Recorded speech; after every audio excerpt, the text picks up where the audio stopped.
Magandang araw po sa inyong lahat.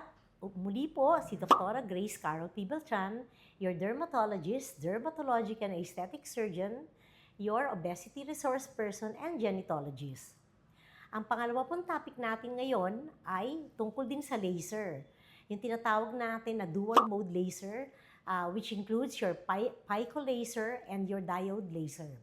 Nung isang araw po, pinag-usapan natin yung laser for other indications. Ngayon naman po, itong laser na pag-usapan natin ay specifically for permanent hair removal and for pigmentation problems like melasma, freckles, mga scars na, not really scars, no? Mga post-inflammatory hyperpigmentation, age spots, and then other hyperpigmentation problems. Ayan po ang ating topic ngayon. And also, ito pong machine na to ay ginagamit din po natin for tattoo removal, no? So, it applies for all types of inks, no? Pero syempre, each color of the ink, different yung kanilang bilis ng pagtanggal, no? Because there are also some ink colors that are more difficult to remove than the others, no? Kaya ito pa yung pag-usapan natin. Ang pico laser ay isang klase ng laser na nag-e-emit ng ultra short pulses, no? When you say ultra short pulses of energy, this means that yung energy is measured in a trillion of a second. Okay, so dahil ito ay nag-emit ng rapid pulses, it sends a pressure wave na ang effect ay dinudurog niya yung mga pigments, no? Sinashatter niya yung mga pigment dun sa balat para finally ma-absorb ito sa katawan at matanggal na sa ating balat. Also, it stimulates collagen and elastin formation with minimal thermal effects. Kaya walang masyadong yung mga side effects na o kaya yung matagal yung downtime kasi nga meron pang ibang problema na nangyayari na na-eliminate po ng type ng laser na to.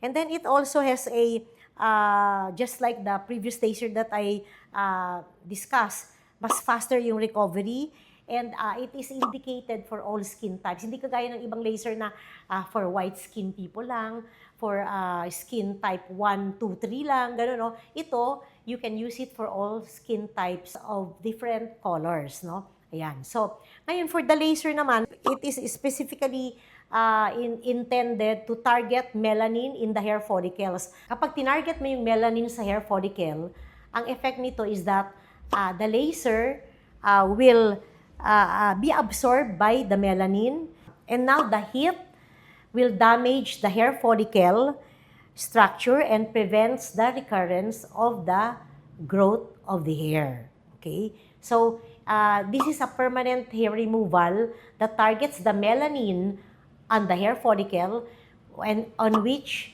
the laser will now be converted into heat and this heat will ultimately destroy the hair follicle which prevents the regrowth of the hair. Okay? So, ayan po yung pangalawang laser natin. So, kung kayo po ay may mga tattoo, may mga maraming buhok sa kilikili o sa other areas of the body, kung kayo po ay may melasma, may freckles, may mga post-inflammatory hyperpigmentation. Ibig sabihin, nasugatan po kayo, nadapa po kayo, umitim po yung lugar na yun, o kaya nasunog kayo sa motor, umitim po yung lugar na yun, then this is the right laser for you. So that all your problems right now can be improved and eventually removed permanently. Okay? So, for all of you who are interested in this type of treatment, please call my numbers. And please like, follow, and share my account. Thank you. Bye-bye.